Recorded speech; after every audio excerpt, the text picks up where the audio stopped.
Hello and welcome to Forever Rugby on Forever Sport. For today's preview, England versus Scotland, the second clash of the 2023 Six Nations, and it's the Calcutta Cup, which is going to be a lot of fun. And I think that, England are probably dark horses, I think, for the Six Nations, and they kind of always are, aren't they? It's a side that on paper, as we know, has got the players.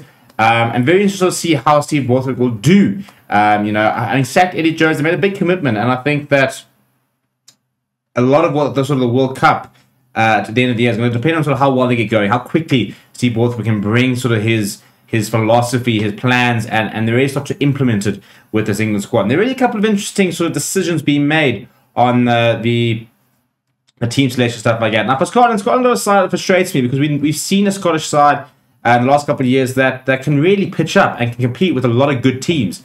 We've also seen a Scottish side which can sometimes fall a little bit limp, and they're a side that plays a lot of passion. I sometimes feel a little bit like Argentina. They have those games where they can really get themselves up for it and they can, really challenge most people, but they've also got those games where they kind of just don't really rock up. So I'm hoping they really do rock up, and I'm hoping we see a really close and exciting clash, which will be taking place at Twickenham. So Scotland have won there. And you remember how significant that was. And I think it's an exciting Scottish team, exciting Scottish backline, and very interested to sort of see how they go about things. Before you do look at the teams, please do smash a like on the video. Please do subscribe to the channel as well. This is how England are lining up. Owen Farrell will captain the side. And if you look at the front row, Edith Gaines, Jamie George, Carl Sinker, not too many surprises there. Pretty straightforward front row. Mario Toja is joined by Ollie Chesson. Johnny Hill seems to sort of fall out of favour a little bit. He actually was released from the squad earlier this week. And then if you look at the loose trio, Lewis Laidlam, Ben Curry as opposed to Tom Curry. Tom Curry has played many a game for England. Ben Curry far fewer, so he gets an opportunity in number 7. And Alex Dornbrandt being backed to start in that number 8 shirt. Jack and Portley getting the nod ahead of and your partner's Marcus Smith. Now this is always going to be a very interesting sort of decision. Where are we going to see the Smith-Farrell axis? Where are we going to see Farrell at 10?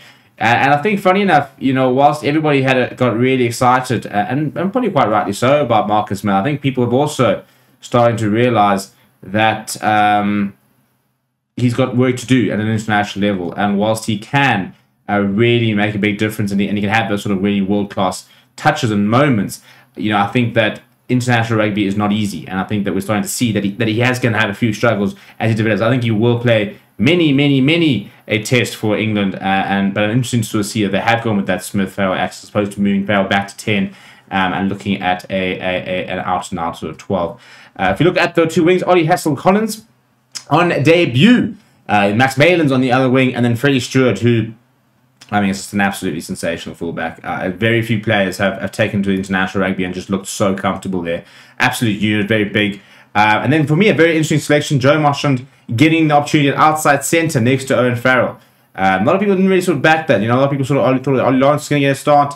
So interesting to see they have gone Marchand there. And then if you look at the bench, Jack Walker, Mako Vinapola, Dan Cole, Nick Isekwe, Ben Earl, Ben Youngs, Ollie Lawrence, Anthony Watson. It's a nice bench. It's a bit of a different bench to maybe what we used to see, but I like it. I think Anthony Watson, is world class. I think Ollie Lawrence is very exciting, very keen to see exactly how he goes. Ben Youngs, well over 100 caps, continues to sort of accumulate those. So I think it's a nice sort of combination of a couple of sort of new faces with a lot of very good experience. So I think it's a good English side. In terms of the Scottish side they'll be taking on, this is how the Scots will be lining up.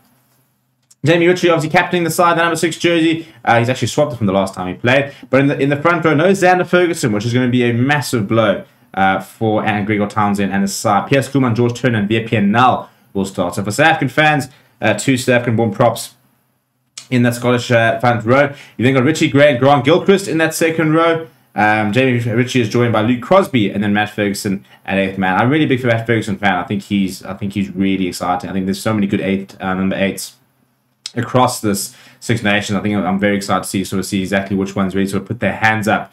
Ben White partnering Finn Russell. No Ali Price in the 23, so that's quite surprising. I think that's very exciting. Ben White, bit sort of quicker and around the park, and I think that he's really going to suit playing with Finn Russell, and I think that's the thought. I think they've picked a really exciting backline. They've got a couple of combinations, which for me are really exciting. The likes of Ben White with Finn Russell. Doing fun over Carl Steyn. Carl Steyn just in ridiculous form at the moment. Doing fun over, we know what he's about. Stuart Hogg. Some people are saying that that maybe he shouldn't be playing and that maybe he's based behind him. I think Stuart Hogg is a player that lives for the occasion, and he has games where when the Scotland start getting up for it, he can just put in an absolute world-class performance. I'm a big fan of him. And then you've got Tony Tuipulotu, who partners Hugh Jones. Now that's very interesting, sort of the whole people are calling the Hupalotto combination. So it's interesting to see that they have benched Chris Harris, who has been pretty fantastic for Scotland for the last couple of years. But going with combinations there, so Hugh Jones does get a start at 13. Off the bench, Fraser Brown, Jamie Batty, Simon Bergen. Then you've got Johnny Gray, Jack Dempsey, George Horn, Blair Kinghorn, who looks like will be covering sort of that 10 jersey, and then Chris Harris. So plenty of talent there as well. Let me know what you think about the lineup. So what's your predictions? Kickoff was at, I think it's at 7:15 for South African Standard Time this weekend. It should be a great match. It follows on from Wales versus Ireland. So we will be live for all these matches this weekend. So make sure you come and join us on the channel. Please do smash a like on the video. Please do subscribe to the channel as well. Check out the description as well in terms of how to watch the match. We'll have a guide for you as well up on the channel. But the entire sort of how to watch is in the description. Please do smash a like on the video. Please do subscribe to the channel as well. Thank you very much for watching. My name is Stephen. I'll chat to you soon.